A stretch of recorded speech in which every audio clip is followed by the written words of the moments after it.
Hola, hoy vamos a tratar la unidad 3. Vamos a comenzar con el primer estado financiero, estado contable dentro del grupo de estados contables básicos, el estado de situación patrimonial. Esta es la parte 1 de las dos. La unidad 3 completa en el punto 1, que es el estado de situación patrimonial, incluye un conjunto de temas que son de gran importancia para esta materia. Y en esta oportunidad, en esta primera parte, trataremos algunos de esos temas que tienen que ver con las clasificaciones por rubros y pautas dentro del estado de situación patrimonial o estado de situación financiera bajo NIF. ¿Por qué se ordena de esa manera? Hablaremos un poco de los bienes de disponibilidad restringida. Trataremos el tema de compensación de partidas y plantearemos algunos casos, ejemplos que comparen normativa contable profesional distinta a NIF y las normas internacionales de información financiera. Siempre trataremos de plantear el abordaje doctrinario o lo que plantea la doctrina, y luego lo complementaremos con lo que está regulado por la normativa contable local y por la normativa contable internacional, a través básicamente de casos y ejemplos. Bueno, esencialmente el estado de situación patrimonial o estado de situación financiera bajo normas internacionales también se conoce como balance de situación, hay un montón de denominaciones. Lo importante es que este estado lo que incorpora es un conjunto de los activos, pasivos y como residual el patrimonio neto de la entidad. Luego veremos que en la variante consolidada ahí aparece una nueva partida que es la participación de terceros, pero en general tenemos este activo pasivo y el residual, ¿no? Dentro de este estado. Brinda información, o sea, los requisitos para que sea útil este estado, después veremos que obviamente tenemos la variante del estado financiero o estado contable individual o separado, que no brinda información consolidada. Para ser útil, la información debería ser consolidada, ese es el que mayor utilidad genera para el usuario, ser único, estar expresado en una única unidad de medida, obviamente que esta unidad debería ser homogénea, e incluir datos comparativos. Veremos que tiene dos columnas. Esto es desde la doctrina, ¿no? El planteo doctrinario es que luego después en las normas a veces no ocurre, o en la realidad no ocurre. Tuvimos varios años sin ajuste por inflación, en contextos inflacionarios. Los estados financieros o estados contables principales en Argentina son los individuales, no son los consolidados. O sea, vemos que hay cosas que van en detrimento de la utilidad de la información, pero esto es lo que plantea la teoría. En cuanto a contenido, van a ver que incluye los activos, pasivos, las participaciones no controladoras y el patrimonio. Esta participación no controladora va a estar presente en aquellas empresas, obviamente, que controlen a otras, ¿no? Cuando una empresa controla a otra, tendrá que registrar en su estado, o reconocer o exponer en sus estados financieros individuales la inversión no corriente, que sería el PPP, seguramente ustedes lo han visto, pero luego está una variante que trataremos en esta materia que se llama los estados contables consolidados, en donde aparece esta nueva línea que se llama participación de terceros. En cuanto a la clasificación, acá hay dos variantes mezcladas que se cruzan dentro de la clasificación de este estado. Una variante que es ordenar por liquidez o solvencia. Esto es lo corriente, lo más corriente primero, desde lo más corriente a lo menos corriente, de lo más líquido a lo menos líquido. Van a encontrar en variantes bajo normas internacionales que lo menos líquido esté al principio. Esta es una clasificación, define la clasificación entre corriente y no corriente por liquidez a partir de tomar en consideración lo que es efectivo hoy y lo que se va a convertir en efectivo en los próximos 12 meses, ese sería lo corriente, y lo que se va a convertir en efectivo luego de esos 12 meses al cierre de ejercicio será lo no corriente, y lo mismo pasa con las deudas que tienen que ver con la exigibilidad. Lo que es exigible y que se va a convertir en exigible dentro de los próximos 12 meses es corriente y el resto es no corriente.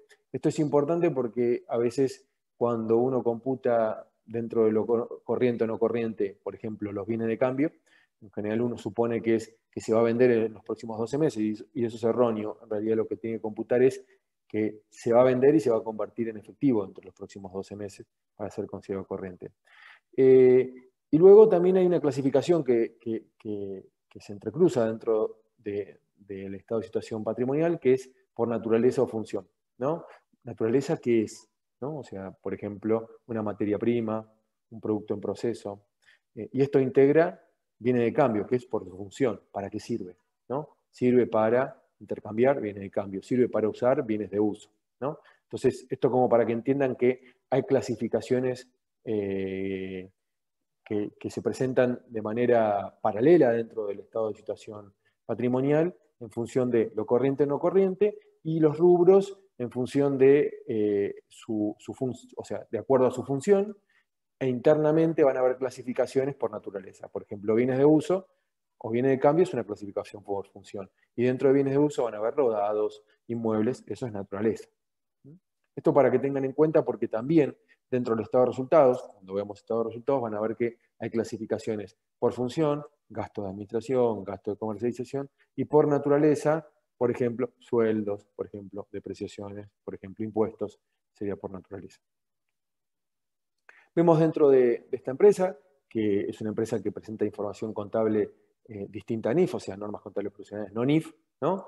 Vemos activo corriente, nos damos cuenta por las denominaciones que no es NIF, ¿no? O sea, bienes de cambio bajo normativa local, mientras bajo normativa internacional sería inventarios o existencias, y los bienes de uso bajo normativa internacional sería propiedad, planta de equipo, ¿no? Vemos clasificado de lo corriente no corriente, la mayoría de los rubros que no tiene esto a veces sucede que hay créditos por ventas dentro de lo corriente y lo no corriente.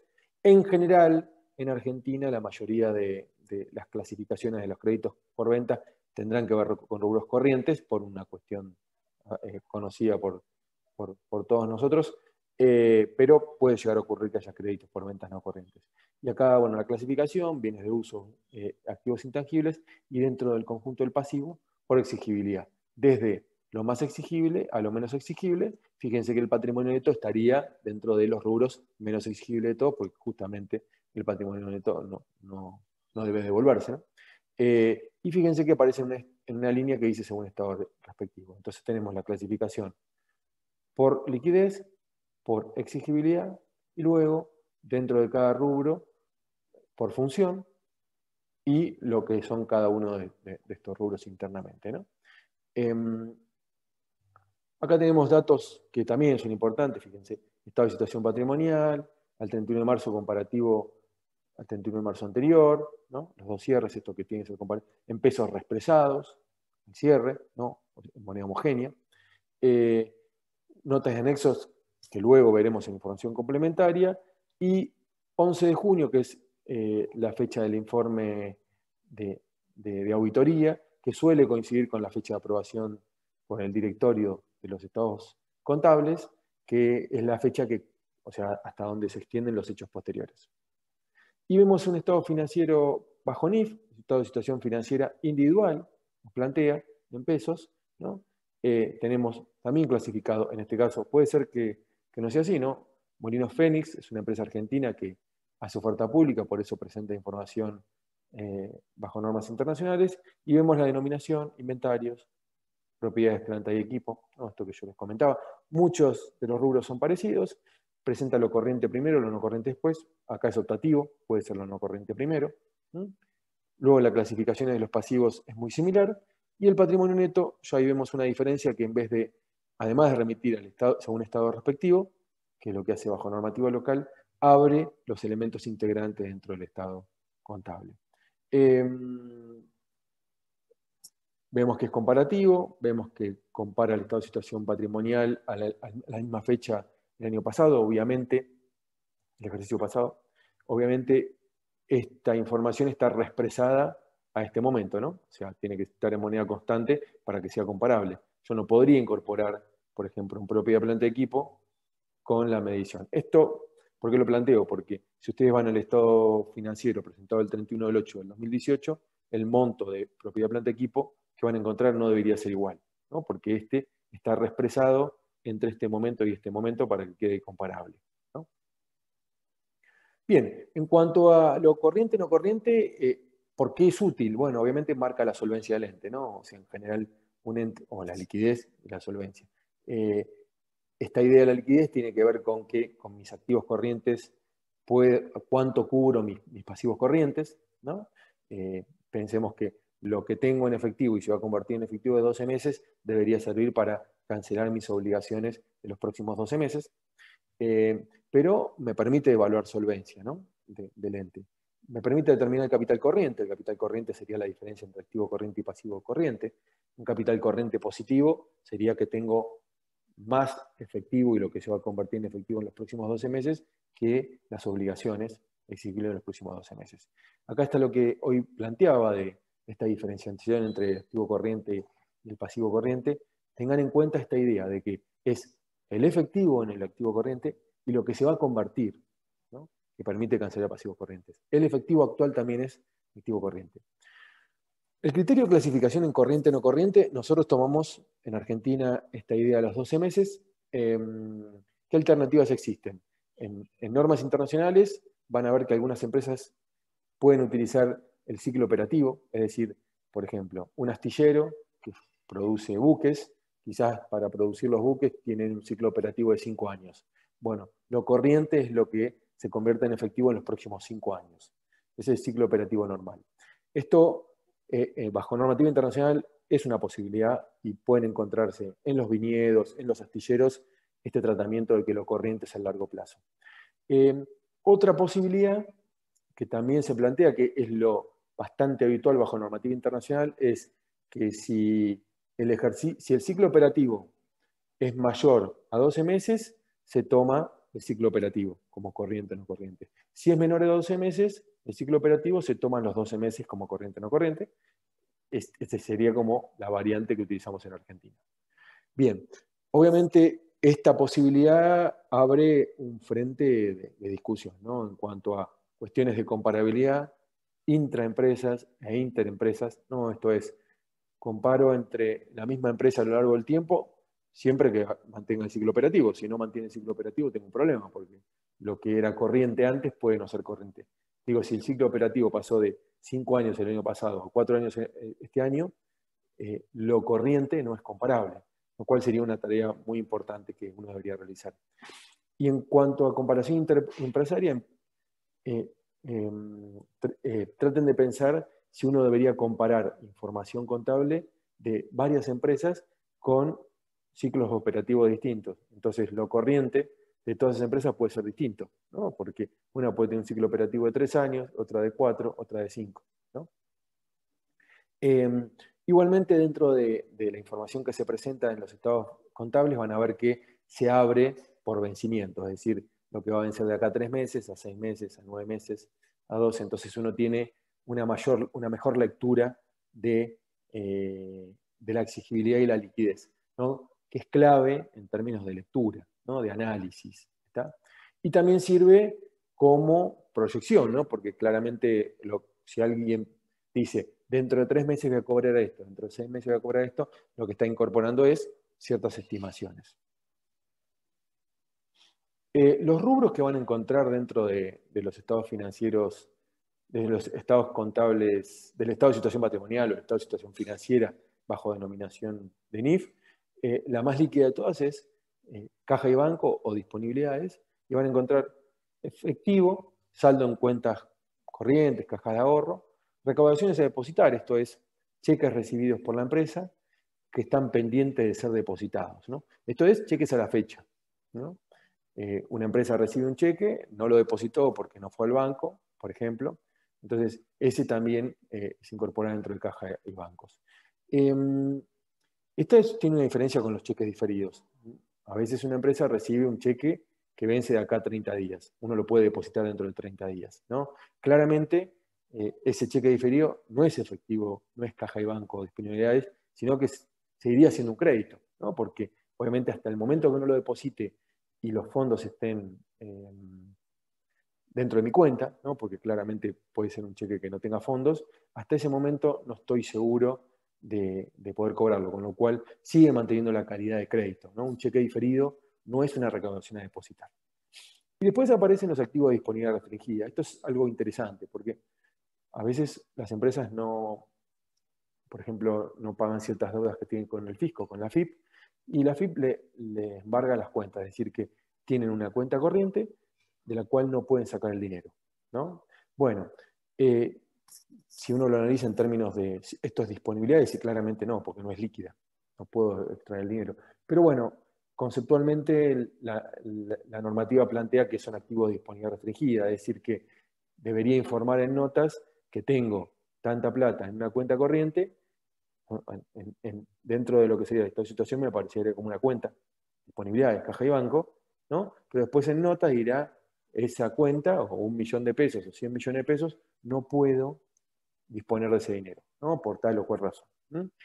Esto marca un tema interesante en cuanto a exposición, porque alguien que mucho no sepa en cuanto a lectura de información contable puede pensar que lo que está dentro del efectivo es líquido, y en realidad cuando uno lee la nota no es líquido porque tiene disponibilidad restringida.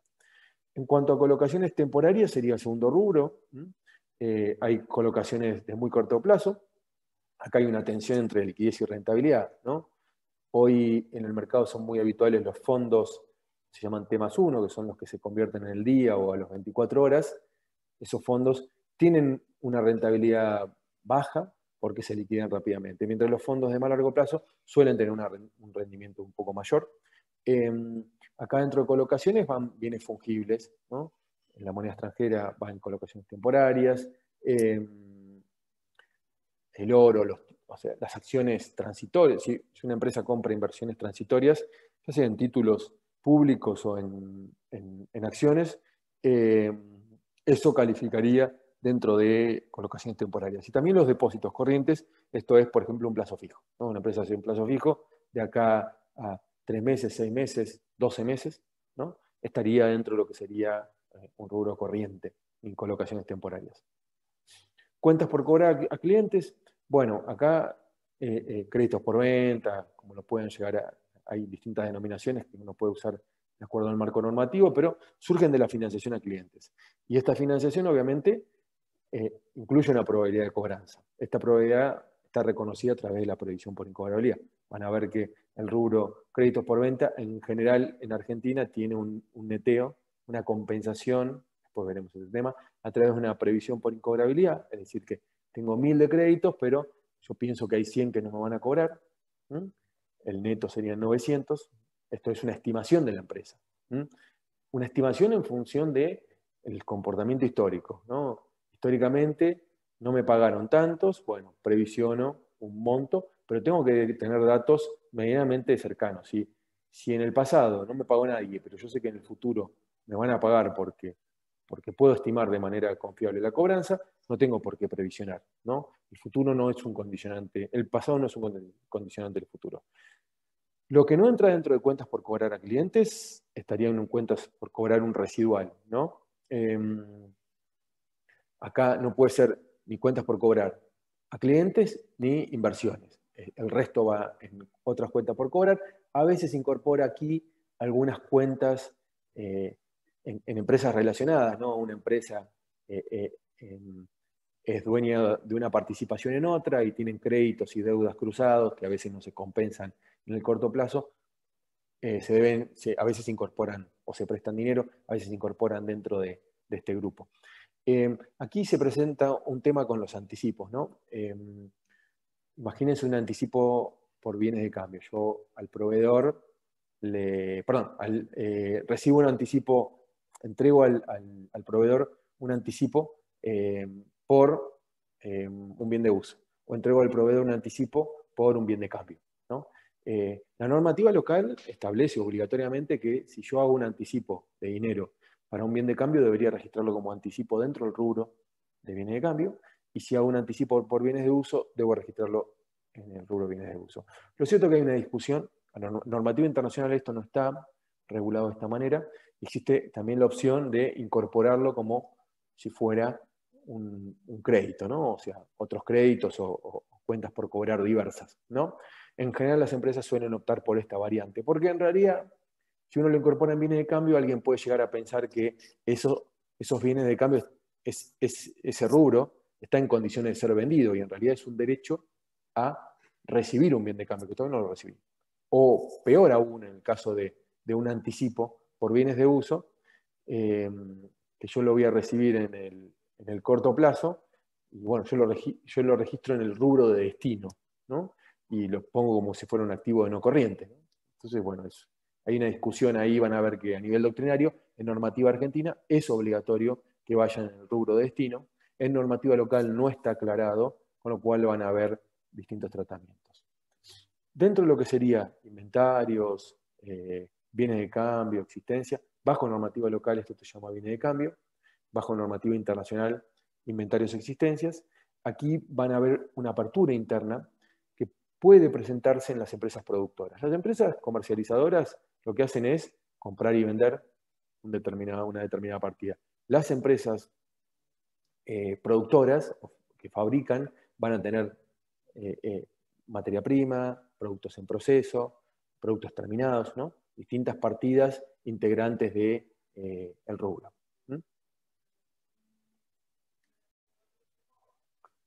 En cuanto a bienes de cambio, inventarios, existencias, ahí tengan en cuenta que este rubro es el que termina impactando luego dentro de lo que sería el costo de las mercaderías vendidas.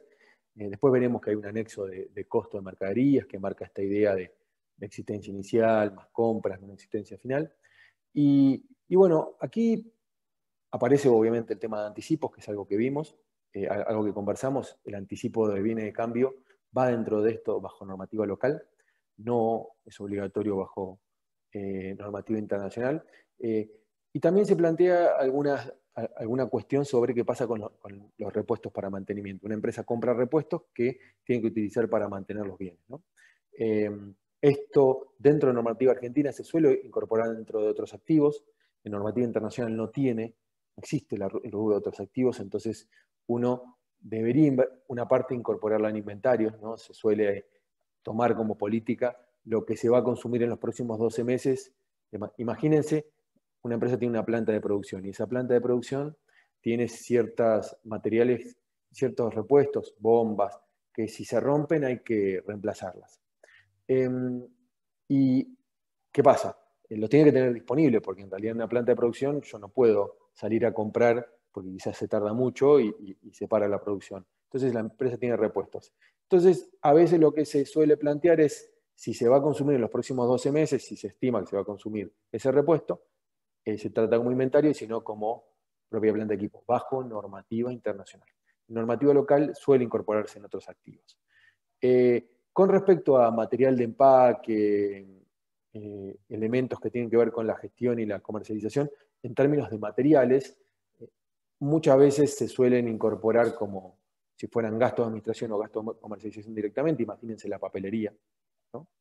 Pero depende de la empresa, ¿no? La empresa lo podría activar e ir consumiendo en función, ir mandando a gastos a medida que se consume. Algo que se presenta como interesante es, por ejemplo, la particularidad de las empresas que tienen botellas retornables, ¿no? La botella retornable funciona como si fuera un bien de uso, no es un bien de cambio, porque en teoría vuelve a la empresa, ¿no? Lo que pasa es que quizás por cuestiones de simplificación puede tratarse como si fuera un costo más de ese inventario vendido, ¿no? Pero tengan en cuenta que en realidad el volver tiene una vida útil determinada. ¿Sí? El tema es la complejidad de la contabilización.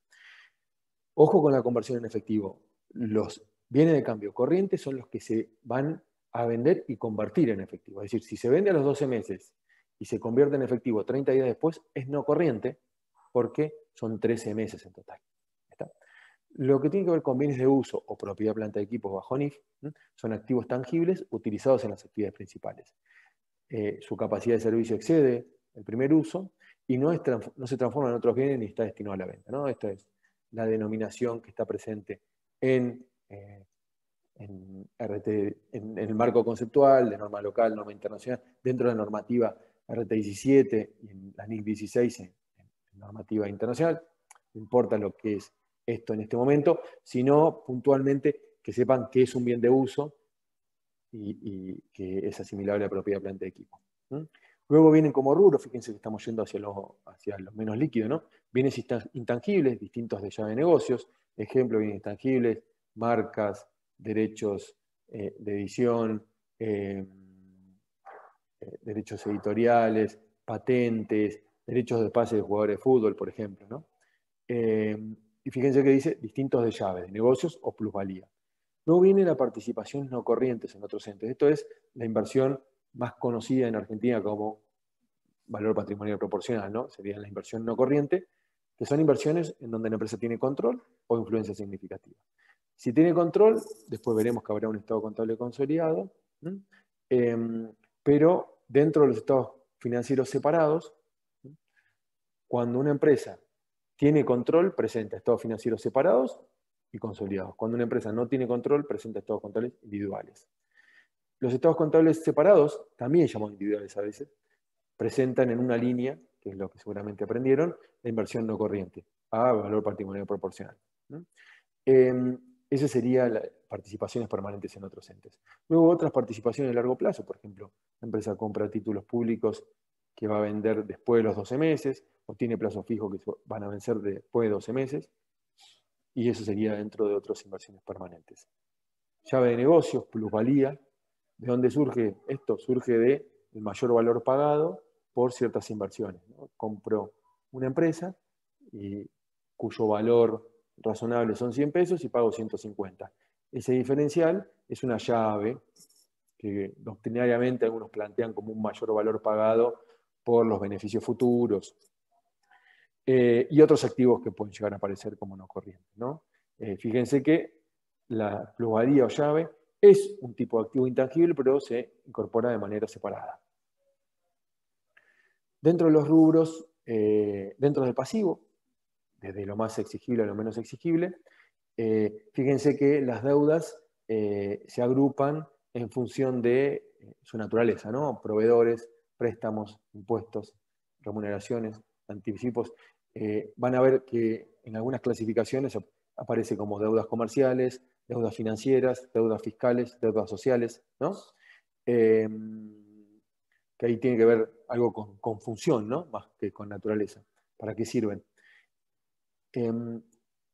Dentro de lo que sería provisiones, esta es una interesante diferenciación dentro del pasivo entre norma local y norma internacional. Norma local, los pasivos serán ciertos, serán contingentes, y aparece la figura de previsiones por juicios, por ejemplo, ¿no? También la previsión por incobrabilidad dentro del activo. Bueno, dentro de la normativa internacional tenemos tres tipos de clasificaciones dentro del pasivo total, como pasivos ciertos, pasivos contingentes y un pasivo con alguna incertidumbre, pero que no es contingente, son las provisiones, que son obligaciones que tiene el ente hoy por un hecho pasado que va a generar una salida de dinero en el futuro, no sé cuándo o no sé cuánto, puedo estimarlo, ¿no? Por ejemplo, una empresa vende productos con garantía y supone que una parte se va a romper. Eso es una provisión. ¿Se rompieron? No todavía, pero entiendo que se va a romper. Ese sería un caso de una provisión. O un juicio también, ¿no? La empresa le iniciaron un juicio, supone que lo va a perder y estima que es tanta plata. No sabe cuándo lo va a perder y no sabe cuánto va a perder, pero lo registra como provisión. En ese caso sería igual a las previsiones bajo normativa local. Dentro de lo que sería el patrimonio neto, suelen aparecer una partida que también aparece en el estado de resultados, que luego trataremos en profundidad, que son los otros resultados integrales acumulados, ¿no? Estas son partidas que surgen por un diferimiento en las ganancias y pérdidas. Esto es, en un caso bastante conocido por ustedes, el revalúo. El revalúo bajo normativa argentina no puede reconocerse como resultado, tampoco bajo NIF. Entonces, ese mayor valor se reconoce en norma argentina como un resultado diferido, a veces en una reserva de patrimonio neto. Digo, este es un concepto incorrecto, es un mal tratamiento, porque el criterio de mantenimiento de capital en Argentina es financiero. Entonces eso debería reconocer como resultado, ¿no? Porque el patrimonio neto aumentó y no hubo ni aporte ni distribuciones, con lo cual hubo resultado. En normativa internacional, esto se incorpora dentro de lo que se llama otros resultados integrales, ¿sí? Acumulados. La revaluación, la diferencia de conversión, cuando veamos conversión van a ver, son los típicos ejemplos de otros resultados integrales acumulados que aparecen en el patrimonio neto y aparecen en el estado de resultados. Luego veremos en profundidad cada uno de estos puntos. Vemos el estado de situación nuevamente, otra vez para reflejar la clasificación, ¿no? Los elementos, los mismos que vimos hoy, Y fíjense que acá las deudas están clasificadas en parte por función, ¿no? Naturaleza, función, deuda financiera, cuentas a pagar, ¿m? Y total patrimonio neto ahí. Dentro del estado consolidado, fíjense que acá tenemos una empresa que presenta lo no corriente primero. Esto es NIF, ¿no? Normas internacionales, propiedad, planta, equipo, valor llave, activos intangibles, inversiones no corrientes. Acá no tiene, ¿no? Pero serían las inversiones PPP, ¿no? Estas son en las cuales tiene participación, influencia, no tiene control, ¿no? Porque fíjense que este es el consolidado. ¿Mm? Viene después lo corriente. ¿Mm? En el patrimonio, acá tenemos desde lo menos exigible a lo más exigible, ¿no? Faltaría acá el pasivo corriente, que estaría a continuación. Y tenemos, vean, otros resultados integrales acumulados. Este es el resultado diferido que les comenté hoy, que se presenta bajo normativa internacional. Y luego aparece dentro de pasivos no corrientes, provisiones.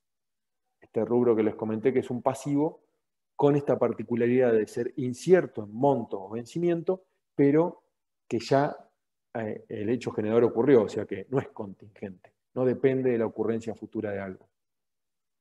Y para completar, fíjense, bueno, acá como les comenté, los ORIA también llamados, que esto tiene su reflejo también en el estado de resultados. Después veremos esto del consolidado, ¿no? Pero esta apertura es interesante, el ajuste del capital, recuerden que proviene del ajuste por inflación, y después otras reservas. Dentro de normativa internacional también suele aparecer, y en normativa local a veces también, activos y pasivos en negocios conjuntos. Cuando una empresa tiene control conjunto, control conjunto, es decir, no tiene influencia ni control completo, sino que, por ejemplo, tiene el 50% y otra sociedad tiene el 50%, ahí se reconocen, veremos después, por el porcentaje que le corresponde. O sea, el 50% de los bienes de uso, el 50% de los bienes de cambio, y lo van a ver como activos y pasivos en negocios conjuntos. Dentro de la información complementaria, obviamente, sobre los créditos y deudas, si bien va a decir créditos por venta 100, después en información complementaria vamos a tener estos créditos en qué moneda están, si tienen garantía, si vencen de acá 3 meses, 6 meses, 9 meses, 12 meses, si hay tasas, si son créditos con empresas del grupo. Y lo mismo pasará con las deudas. En el estado de situación esto no aparece, pero remite a una nota en donde tenemos apertura de esta información, tanto bajo normativa local como bajo normativa internacional. Dentro de lo que sería la información sobre el patrimonio, tenemos los aportes de los propietarios como grandes grupos y el resultado acumulado. Dentro del resultado acumulado, en el aporte de los propietarios van a tener el capital, el ajuste de capital, la prima de emisión, y dentro de los resultados acumulados tendrán básicamente reservas y resultados no asignados, y acá van a aparecer en resultados acumulados estas cuentas de capital físico, que serían resultados diferidos, ¿no? Revalúo, diferencia de conversión. Y vamos a tener en el patrimonio una partida en normativa internacional que tiene que ver con los estados contables consolidados, que se llama participación minoritaria, que es la parte que no es de la empresa.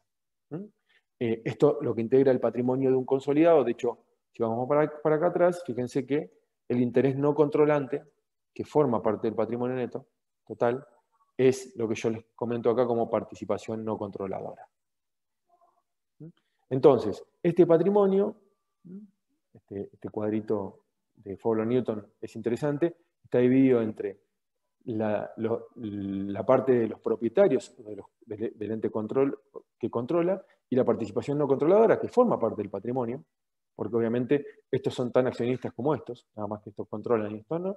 Y dentro de los atribuibles a propietarios tenemos aporte de propietarios, resultados acumulados y los resultados diferidos, que serían estos ORIA, por revalúo, y otras diferencias de cobertura. Hay 6 rubros posibles dentro de esto. En normativa local, básicamente diferencia de conversión y revalúo. En aporte propietario, el capital y otras líneas que pueden llegar a aparecer, y resultados acumulados, resultados no asignados y reservas legales, estatutarias. Y en los ORIA tenemos ya sea los otros resultados integrales generados por el ente o los que vienen de las entidades controladas por el ente. Bien, hay un punto en el programa que se refiere a compensaciones de saldos. ¿Esto qué es? Bueno, básicamente hay dos vías de cómo tiene que entenderse a nivel doctrinario. Primero, dos partidas que se netean entre sí, o parcialmente o totalmente. Tenemos ejemplos claros con las cuentas regularizadoras, ¿no? Por ejemplo, ustedes, si venden a crédito y ese crédito es de acá a 2 años, probablemente tenga componentes financieros, ¿no? Entonces ustedes netearán los componentes financieros. Entonces tendrán créditos por venta 100, intereses a devengar menos 20, créditos por venta 80. Ese sería un ejemplo de cuenta regularizadora que forma parte de lo que sería una compensación. Ajusta la evaluación. Esto se llama bajo normativa internacional créditos a costo amortizado. También nos propiedad planta de equipo, como lo vemos acá, con la depreciación o con la amortización de los intangibles. Tenemos bienes de uso 100 menos depreciación acumulada 20, bienes de uso 80. Nosotros en esta situación lo vemos por el neto. Luego en información complementaria está abierto. O inventarios, bienes de cambio, también lo vemos. ¿Cómo lo vemos? En general, algún deterioro. Por ejemplo, en Argentina en norma local se conoce como previsión por obsolescencia, en normativa internacional como deterioro. Tengo 100 de bienes de cambio o inventarios, una previsión por deterioro es que parte de los bienes de cambio no valen porque se deterioraron, porque se mojaron, porque pasaron de moda, valen 20 menos y tendré un inventario, un bienes de cambio por 80. ¿No? Y serían cuentas que regularizan. También conocida por ustedes como patrimonial activo, saldo acreedor, o patrimonial pasivo, saldo deudor, ¿no? Estas regularizadoras que aparecen en las cuentas. Y después viene la compensación, también como compensación pura, que es si, por ejemplo, yo le vendía a una empresa y esa misma empresa me vendió a mí, con lo cual somos clientes y proveedores cruzados. Si los vencimientos son similares, es posible que ese crédito y esa deuda se pueda compensar. Solo se puede compensar si legalmente se permite, esto se permitiría, y si existe la intención, ¿no? Esto es, si la empresa, si las dos empresas se han puesto de acuerdo en la compensación. Entonces, ese crédito y esa deuda del balance desaparecerán. Otro ejemplo tiene que ver con los anticipos de impuestos. En Argentina es habitual que existan anticipos de impuestos, por ejemplo, a las ganancias, ¿no? Entonces, la empresa, ese anticipo de impuesto a la ganancia, cuando genere el impuesto a la ganancia para pagar al cierre del ejercicio, va a tener una serie de créditos por haber pagado por anticipado. Entonces, esa deuda fiscal se va a compensar con ese crédito fiscal, ¿no? Algo parecido pasa con el impuesto al valor agregado. Esas son compensaciones. Son legalmente posibles porque lo permite la ley impositiva y la empresa tiene la intención de compensarlo, ¿no? Entonces se netea. Si una empresa le debe a otra empresa por el solo hecho de verle, no se puede compensar porque tiene que existir la intención de hacerlo y obviamente la autorización de la otra parte. Acá vemos ejemplo de compensación en el balance de uso agro, deudores por venta, previsión por incobrabilidad. ¿No? Valores a depositar en cartera y custodia, deudores en ejercicio judicial. Fíjense que lo que estoy neteando es todo lo que tiene que ver con incobrabilidad dudosa, ¿no?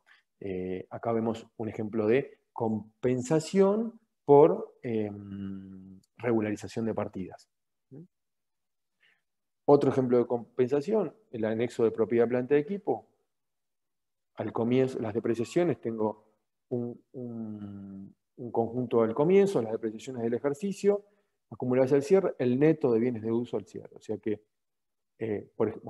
fíjense que los terrenos no se deprecian, pero sí los edificios. Entonces, estos 79 millones que tengo acá son netos de depreciación. Tienen depreciación acumulada por 305 millones. Es decir, que el valor original seguramente está en los 384 millones y después se le metía la depreciación, ¿no? Esto es otro ejemplo de compensación.